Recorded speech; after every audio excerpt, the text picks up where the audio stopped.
성숙한 그리스도인이란, 성숙한 신앙인이란 자기 신앙에 책임을 지는 사람을 성숙한 그리스도인이라 이렇게 말을 합니다.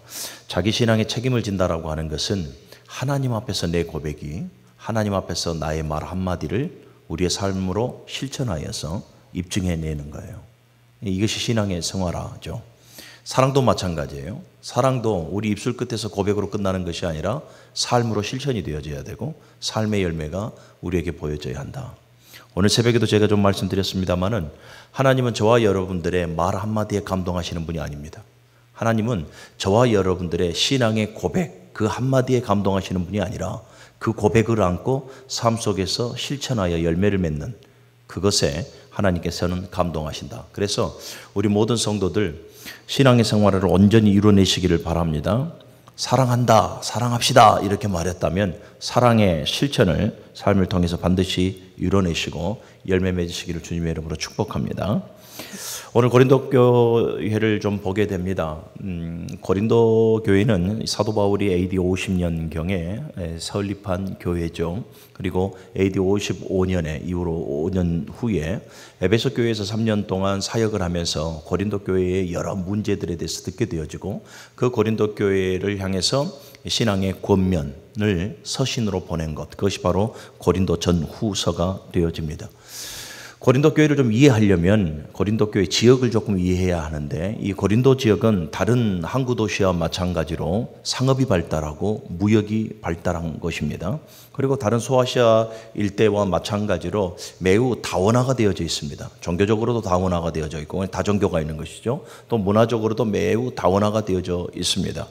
문화적으로 다원화가 되어진 것은 이 고린도 교회 안에 여러 부류의 사람들이 섞여 살았기 때문에 그래요. 그러니까 흩어진 디아스포라들, 유대인들도 그 안에 있었고 기독교인들도 있었고 또 헬라인들도 있었고 또 타 이방인들이, 여러 이방인들이 섞여 살아갑니다. 그러니까 자연스럽게 문화가 다양할 수밖에 없었고 또 여러 민족이 살아가다 보니까 종교가 이 다원화가 되어질 수밖에 없었습니다. 이 아프로디테 신전을 비롯한 여러 그리스의 그 신전들 우리가 잘 알고 있죠. 그런 신전들이 자리를 잡고 있었고 그 신전들의 이 종교적 행위는 매우 음행했습니다. 음란했죠. 여사제와의 어떤 성적인 관계를 통해서 이 종교적인 행위로 취급을 하게 되어지죠. 그러다 보니까 이처럼 고린도 교회 안에 여러 가지 타성들이 들어오기 시작하고 고린도 교회가 그 타성에 젖어들기 시작하게 됩니다. 거룩을, 교회의 표지는 거룩이거든요. 그런데 거룩이 점차적으로 사라지게 되어지고 성장했던 교회가 계속해서 분열과 분쟁으로 휩싸이게 되어집니다. 세상의 영향을 그대로 받아서 교회가 지금 데미지를 입고 있는 중인 거예요. 그래서 사도 바울이 지금 서신을 보내는 것이 바로 고린도 전서 그리고 이후의 후서가 되어집니다. 조금 장별로 요약해서 정리를 해드리자면 1장에서부터 4장까지는 이 분쟁과 분열에 대해서 사도 바울이 지금 권하고 있습니다. 강력하게 권하고 있어요. 교회 안에 아볼로파, 바울파, 게바파, 그리스도파 서로 당을 지어서 자기의 주장이 옳다라고 말하는 거죠. 누가 선골이냐 누가 진골이냐 말하면서 서로 분쟁되어져 버립니다. 또 크게는 율법주의자들과 은사주의자들로 나눠서 아주 팽배하게 대립을 하고 있습니다. 그래서 이 분열과 분쟁을 조장하지 말라, 하나 되어져야 할 것에 대해서 권면을 하고 있는 거죠.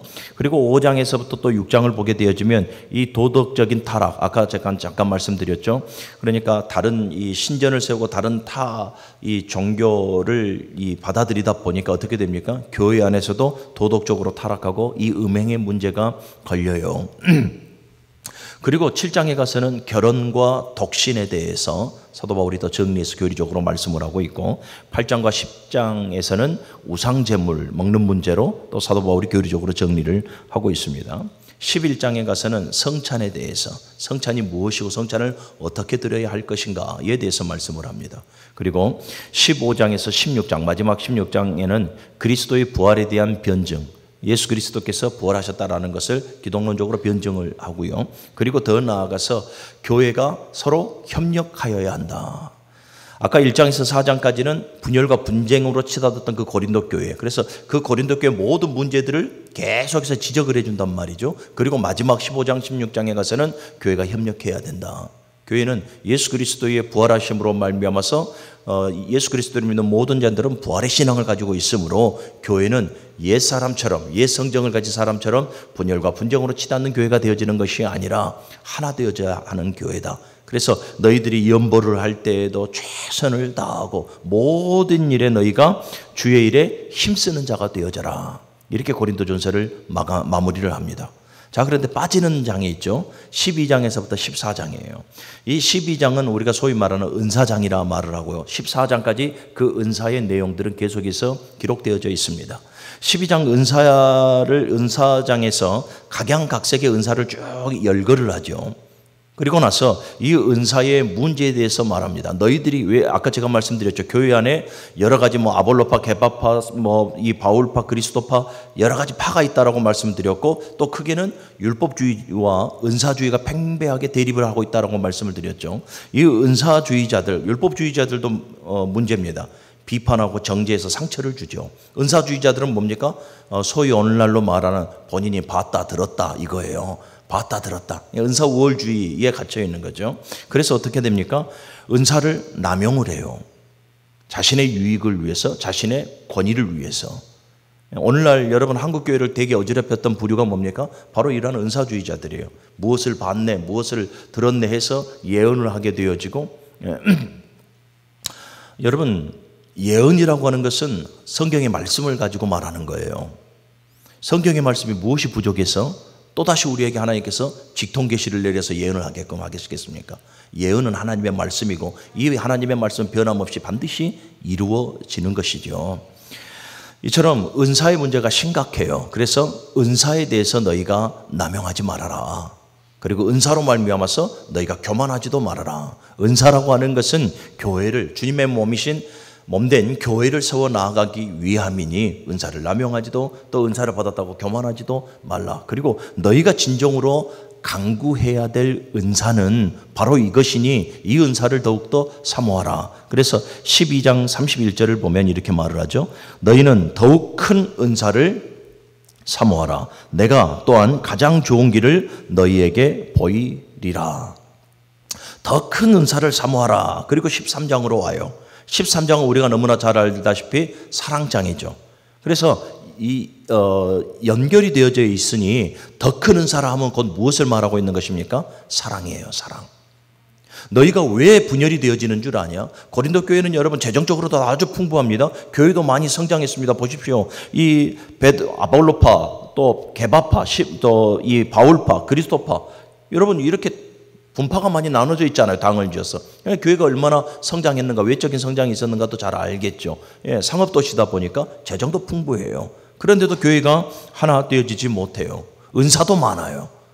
그런데도 교회가 하나 되어지지 못해요. 그것은 무엇 때문인가? 너희가 은사는 많으나 정말로 가장 소중한 은사가 없다. 그게 바로 사랑이라. 이렇게 말하는 거예요. 그래서 오늘 본문에 우리 1절에서부터 3절의 말씀을 다시 한 번 더 읽어보십시다. 시작. 내가 사람의 방언과 천사의 말을 할지라도 사랑이 없으면 소리나는 구리와 울리는 꽹과리가 되고, 내가 예언하는 능력이 있어 모든 비밀과 모든 지식을 알고 또 산을 옮길 만한 모든 믿음이 있을지라도 사랑이 없으면 내가 아무것도 아니요, 내가 내게 있는 모든 것으로 구제하고 또 내 몸을 불사르게 내줄지라도 사랑이 없으면 내게 아무 유익이 없느니라. 아멘. 사랑이 없으면, 그러니까 너희가 가장 큰 은사를 사모해야 되는데 그 은사는 바로 사랑이라. 왜 교회가 하나님의 사랑을 덧입은 왜 그 교회가 왜 분쟁과 분열로 치닫는 줄 아느냐? 너희에게 정말로 많은 일반적인 은총을 주셨고 신령한 은사들을 너희에게 주셨음에도 왜 교회가 분열과 분쟁으로 치닫는 줄 아느냐? 사랑이 없기 때문이다. 그래서 사랑장으로 넘어와서 사랑이 없으면 아무 유익이 없다라고 말씀을 하는 거예요. 한 시인은 이 사랑장인 고린도전서 13장을 가리켜서 세상에서 가장 아름다운 시다 이렇게 말을 해요. 사랑을 담은 가장 아름다운 시가 바로 또 고린도전서 13장이라 이렇게 말을 하고 있습니다. 고린도전서 13장 우리가 다 읽어봤을 것입니다. 13장을 딱 읽어보면은요, 이 사도 바울은 사랑에 대해서 아주 명확하게 우리에게 정의해주고 있습니다. 사랑이 이 신앙생활의 가장 큰 가치다 하는 것을 우리에게 일러주고 있고, 또 교회의 표지가 거룩이고 사랑이다. 곧 이 말은 뭐냐면 교회의 본질이 사랑이라는 거예요. 왜 그렇습니까? 교회는 주님의 몸된 교회지 않습니까? 그리고 하나님은 사랑이시기 때문에 그래요. 사랑이 없으면 아무리 재정적으로 넉넉한다 할지라도, 아무리 큰 은사를 가지고 있다 한다 할지라도 사랑이 없으면 모두가 다 소용이 없고 모두가 다 무익하다 하는 것을 우리에게 지금 말씀해 주고 있는 거예요. 그래서 오늘 본문은 우리에게 사랑이 무엇인지, 또 우리가 왜 사랑하며 살아가야 하는지에 대해서 우리에게 잘 가르쳐 주고 있습니다. 사랑. 우리는 서로 사랑해야 됩니다. 우리가 서로 사랑하면 이로써 세상의 모든 사람들이 우리가 참된 그리스도인, 그리스도의 제자인 줄을 안다라고 말씀을 하고 있어요. 우리는 사랑해야 될 존재이지 시기하고 질투하고 미워해야 될 대상이 아님을 여러분들이 기억하시고, 여러분들의 삶 속에 사랑의 열매만 나타나 보여지기를 주님의 이름으로 간절히 소원합니다. 왜 지금 사도 바울은 지금 사랑을 다루고 있는가? 먼저는 여러분, 이 사랑이 가장 귀하고 가장 아름다운 은사이기 때문에 그래요. 아까 12장 31절을 보십시오. 너희는 더욱 큰 은사를 사모하라. 가장 큰 은사를 말하는 거예요. 가장 가치 있고 가장 아름다운 은사. 그것이 사랑이다 하는 거예요. 그렇습니다. 사랑은 여러분, 하나님께서 우리에게 주신 모든 은사 가운데 가장 귀하고 가장 아름다운 은사임을 여러분들이 믿으시기를 바랍니다. 1절의 말씀을 봅시다. 내가 사람의 방언과 천사의 말을 할지라도 사랑이 없으면 소리나는 구리와 울리는 꽹과리가 되고 라고 말을 해요. 여기서 말하는 내가 사람의 방언과, 이거는 뛰어난 언변, 뛰어난 지식 뭐 이런 것을 말하는 거예요. 그리고 천사의 말을 할지라도 신령한 언어를 말하는 거예요. 그러니까 이 성령의 감동에 따라서 신령한 언어를 가지고, 신령한 말을 가지고 아무리 위로하고 격려하고 권면하며 나아간다 할지라도 사랑이 없으면 뭐라고요? 구리와 울리는 꽹과리와 같다. 원어로 직역해보면 시끄러운 소리 와 같다라는 거예요. 조금 더 의역을 해보면 가치 없는 소리다, 무익한 가치 없는 소리에 불과하다라는 것을 말씀하고 있어요. 2절의 말씀을 또 보면 내가 예언하는 능력이 있어 모든 비밀과 모든 지식을 알고 또 산을 옮길 만한 모든 믿음이 있을지라도 사랑이 없으면 내가 아무것도 아니요. 예언하는 능력이에요. 하나님의 이 말씀을 크고 비밀한 이 예언의 말씀을 풀어헤칠 수 있는 능력을 지금 말하는 거거든요. 그 능력이 있다 한다 할지라도, 그 비밀을 깨닫는 하늘의 신령한 지식이 있다 한다 할지라도, 산을 옮길 만한 믿음이 있다 한다 할지라도 사랑이 없으면 역시 무익하다 하는 것을 말씀하고 있는 거예요. 3절도 내가 내게 있는 모든 것으로 구제하고 또 내 몸을 불사르게 내줄지라도 사랑이 없으면 내게 아무 유익이 없느니라. 아무리 신앙의 열정을 가지고 내 몸을 불사르게 내어줄지라도 여러분, 사랑이 없으면 자기 열심에 그치는 거예요. 열매가 없는 거예요. 그래서 사랑이라고 하는 것은 여러분, 모든 은사보다 더 우월하고 월등하고 완전한 것이다 하는 것을 사도 바울이 지금 명확하게 우리에게 말씀하고 있는 것이죠. 사랑하는 여러분, 그렇습니다. 이 말씀을 잘 새겨들어야 돼요. 사랑이 없으면 모든 것이 무익하다라고 말씀했죠. 반대로 역설적으로 생각해 보면 모든 은사에 사랑이라는 것이 여러분 바탕이 되어지면 모든 은사는 열매를 맺을 수가 있는 거예요. 할렐루야. 그런 여러분, 우리 무능교회교회 모든 성도들은 사랑의 성도가 되어져야 할 줄로 믿습니다. 그윽한 눈으로 옆 사람 보면서 우리 서로 사랑합시다. 한국 사람이라서 우리 서로 사랑하며 우리가 그리스도의 제자요, 정말로 사랑으로 아름답게 하나 되어지는 교회로 세워 나아갈 수 있기를 주님의 이름으로 간절히 축원합니다. 사랑은 이처럼 가장 귀하고 아름다운 그러한 고귀한 은사입니다. 그래서 우리는 사랑해야 하는 것이고요. 또 두 번째로, 사랑은 여러분, 성도, 저와 여러분들의 삶으로 나타내야 될 하나님의 성품이기 때문에 여러분, 우리는 사랑해야 합니다. 무엇으로요? 입술이 아니에요. 사랑합니다라는 입술이 아니라 우리의 삶을 통해서 하나님의 속성, 하나님의 기질, 하나님의 성품을 나타내 보여줘야 하기 때문에 사랑하는 여러분, 사랑이 귀한 거거든요. 우리 4절에서부터 7절의 말씀을 같이 한번 큰 목소리로 읽어봅시다. 시작. 사랑은 오래 참고 사랑은 온유하며 시기하지 아니하며 사랑은 자랑하지 아니하며 교만하지 아니하며 무례히 행하지 아니하며 자기의 유익을 구하지 아니하며 성내지 아니하며 악한 것을 생각하지 아니하며 불의를 기뻐하지 아니하며 진리와 함께 기뻐하고 모든 것을 참으며 모든 것을 믿으며 모든 것을 바라며 모든 것을 견디느니라. 아멘. 지금 사도 바울은 이 사랑에 대해서, 이 사랑의 열매에 대해서 15가지로 우리에게 지금 말씀을 하고 있어요. 사랑하는 여러분, 이 사랑의 열매들은 추상적인 것이 아니에요. 그냥 우리의 관념 속에서 이렇게 되어지겠구나 라고 생각하는 추상적인 개념이 아니라 여러분 삶으로 이루어져야 하는 거예요. 삶으로 이루어져야 됩니다. 감정적인 것이 아니에요. 사랑의 감정만 가지고 살아가는 것이 아니라 실제여야 한다라는 거예요. 내 감정만 가지고 사랑합니다 라고 하는 것이 아니라 실제여야 한다. 표현이어야 되고 삶이어야 한다라는 거예요. 사랑은 말이 아니에요. 사랑은 행동이에요. 모든 신앙이 그래요. 모든 신앙의 모습들이 여러분 말이 아니에요. 행동이에요. 아까 제가 잠깐 언급했습니다. 성숙한 그리스도인은 말만 하는 그리스도인이 아니라 그 말을, 그 고백을, 그 신앙을 삶으로 실천하고 보여주는 것, 이것이 성숙한 그리스도인이에요. 여러분, 우리는 예수 그리스도를 처음 만났을 때 감격 속에서 고백합니다. 하나님 앞에 약속을 하는 거죠. 하나님, 내가 예수 그리스도를 믿었으니 이렇게 살아가겠습니다. 우리 오늘도 선포되어지는 이 말씀 앞에 하나님 사랑하라 하셨으니 사랑하며 살아가겠습니다. 하나님 말씀에 순종하라 하셨으니 순종하며 살아가겠습니다. 우리 아멘 하거든요. 지식적인 동의와 감정적인 동의가 일어나거든요. 그런데요, 실천적인 동의가 없어요. 삶의 열매가 없다 이 말이에요. 하나님 앞에 기도하겠습니다 라고 말하면서 기도의 자리에 보여주지 않아요. 성숙한 그리스도인이 뭐라고요? 자기의 신앙을 하나님 앞에 입증하는 거예요. 그게 성숙한 신앙인이거든요. 이게 또 신앙의 생활화를 이루는 것이고요. 사랑도 마찬가지예요. 오늘 사도 바울은 15가지의 열매를, 사랑의 열매를 보여주는데 이 15가지의 사랑의 열매는 여러분 또 다른 사랑의 이름인 거죠.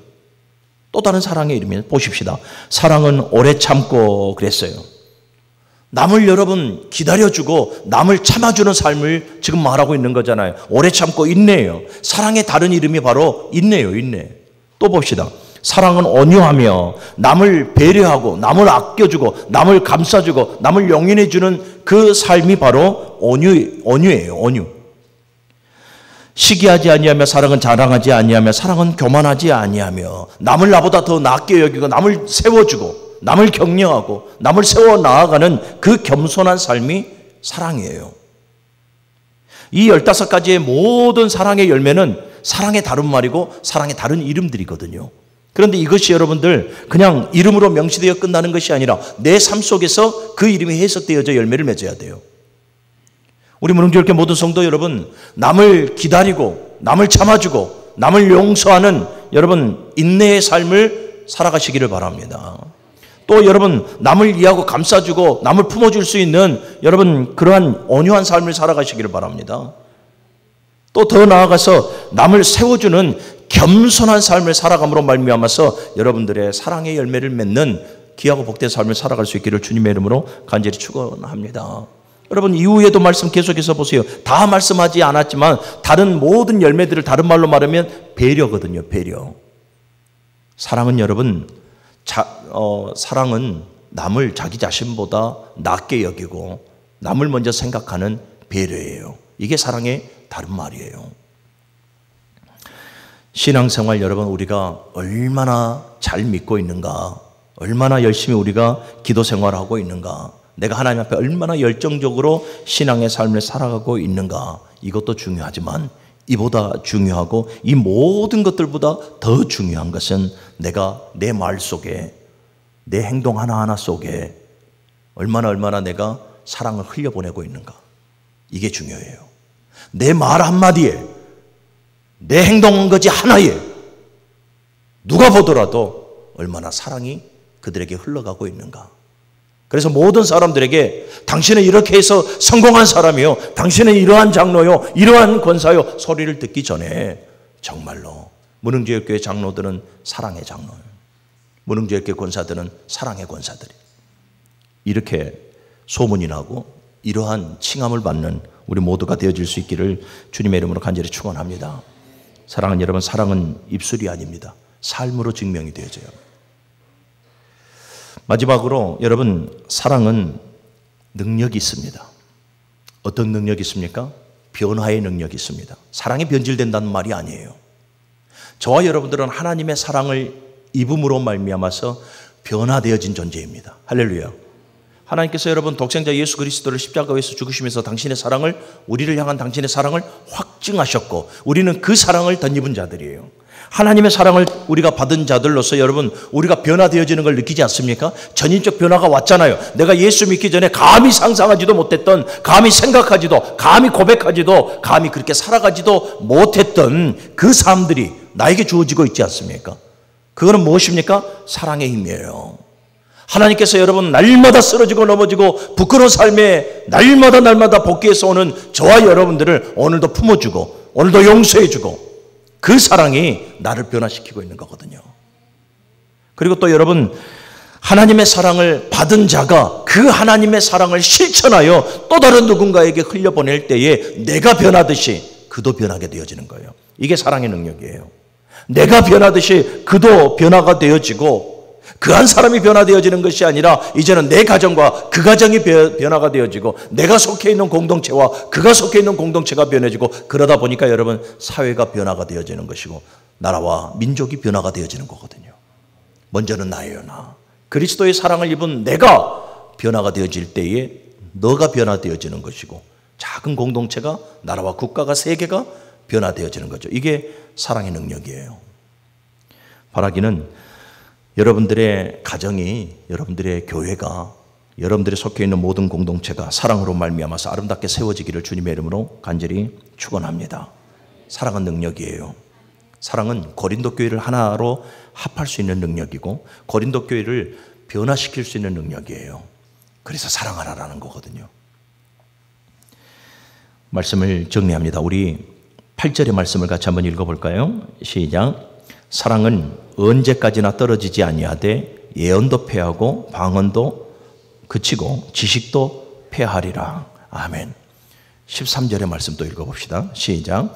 그런즉 소망, 사랑, 이 세 가지는 항상 있을 것인데 그 중에 제일은 사랑이라. 아멘. 사도 바울은 이 사랑의 영원성, 그리고 사랑의 불변성에 대해서 말씀을 하면서 13장을 마무리하고 있습니다. 여러분, 이 땅에서 인간이 추구하는 모든 것들은 결국은 다 사라집니다. 다 유한한 것들입니다. 저와 여러분들이 지금 교회 밖에서 땀 흘려 수고해서 얻고 취하고 이룬 모든 것들은 여러분, 우리 주님 앞에 서는 날 어느 것 하나 가지고 갈 수 있는 것이 아무것도 없어요. 그 흔한 1,000원짜리 지폐 하나도 우리의 손에 들고 하나님 앞에 갈 수가 없어요. 모든 것, 이 땅에서 이룬 모든 것들은 다 뭐 하는 것입니까? 다 사라질 수밖에 없어요. 그런데 우리는 참, 우리의 약함이 뭐냐면 다 사라질 수밖에 없는 그 공허한 것들을 가지고 그 허무한 것들을 취해보려고 아둥바둥거리면서 오늘도 하나님 앞에 드려지는 삶 다 잊어버리고 놓쳐버리며 우리 그렇게 살아가고 있거든요. 우리 그거 하지 말자라는 거예요. 이미 믿음의 선진이었던 솔로몬이 우리에게 가르쳐 주지 않습니까? 그 헛되고 헛되니 모든 것이 다 헛되도다. 해 아래 수고하는 모든 것이 다 헛되도다. 인생에게 다가온 것은 수고와 슬픔뿐이라고 분명하게 우리에게 말씀을 통해서 우리에게 명시해 주고 있잖아요. 그런데도 우리는 아직까지 그것 쫓으면서 아둥바둥거리고 하나님 앞에서 내 모습이 보여지지 않을 때가 많아요. 신앙의 생활화를 이루며 살아가야 될 존재들이 여전히 세상의 풍조와 풍습을 따르면서 세상의 생활화를 이루는 육신화되어져 가버리는 그 어리석음과 약함이 우리에게 있어요. 이거 하지 말자라는 거예요.